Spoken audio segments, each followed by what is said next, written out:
Yes, Shaina. Road jihad. I just want to calls it say, road when jihad. we say justice to all and appeasement to none, why should we appease sections of society or communities or beliefs? If you have Hindus or Christians tomorrow building temples and churches in the middle of the street and people, performing aarti there, wouldn't it be an inconvenience even to Hindus like you and me? The point is that in Islamic nations, you're not allowed this entitlement. You adhere to all norms there.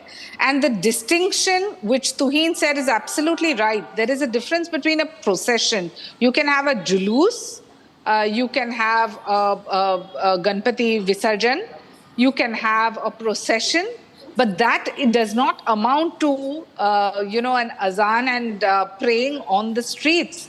Now, if we look at a reference to context, I just want to cite 2-3 examples, Arnab. Look at the kind of land that the Waqf board has. They have over 8 lakh places which are under their control for them to build temples and to have mosques there, to build mosques and have people perform the namaz there. Why have they chosen not to do that?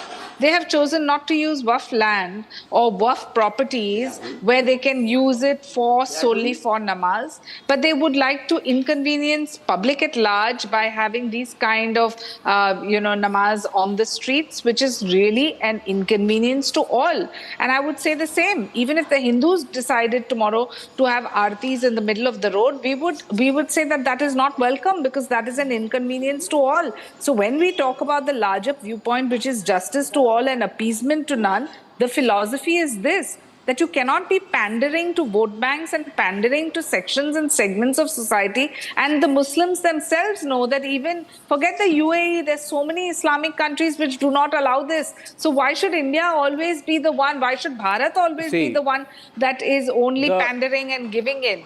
This Tushtikaran ki Rajniti ki had hoti hai. And please understand, this is not about a fundamental right. This is about inconvenience to all those others who are also in and around the area and choose to stay mum.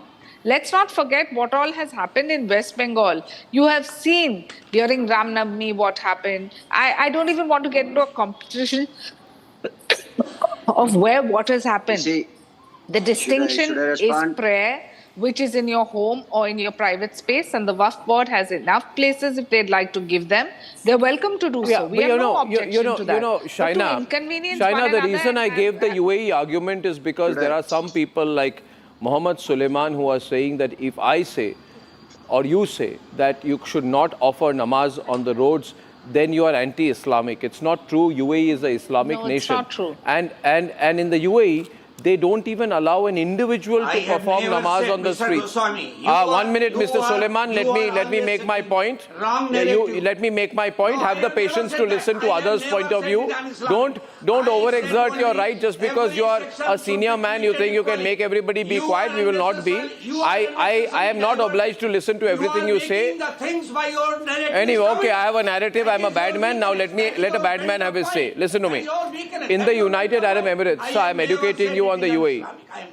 Okay, in the UAE. I have never said. In the UAE, I have never said. if you go to the UAE, Mr. Suleiman, listen to me. No, कभी सुनिए आपकी दूसरों की बात भी सुनिए ना. ठीक है भाई, मैं अब आपकी बात सुन रहा हूँ. United Arab Emirates में आप अगर जाएंगे और अपनी गाड़ी को, if you stop your car on the roadside to offer namaz, you will be held and arrested under traffic law rule number 178. You will be fined 500 dirhams for even praying on the roadside. Because in the UAE, it's